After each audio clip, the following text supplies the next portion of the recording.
Ma'am, bakit hindi na ako niroromansa ng partner ko? Nako, patay tayo dyan. Talaga ba? Hay nako. Baka naman mabantot ka na. Naghahapbat ka ba? Inuhugasan mo ba yung ano mo?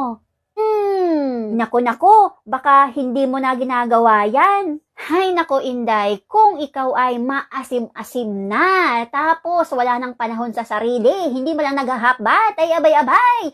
Paminsan-minsan din naman, kung gusto mong lambingin ka ng iyong kapareha, syempre, magpabango ka. Mag-ano ka ba? Magkawkaw, maghapbat, ganon. Dapat, kahit gaano pa man kadami ang inyong mga junakis, ang inyong mga anak ba, ay dapat huwag pabayaan ang iyong sarili. Dapat ay alagaan mo para mas lalo kang mahalin at lambingin. Lalo na kapag gabi. Siyempre, ganun talaga. Wala ka nang magagawa doon. Pinili mo yan Yan yung pinili mo ba na makasama mo habang buhay. Kaya wala ka ng choice. Kaya dapat ibigay mo yung happiness niya. Ganun.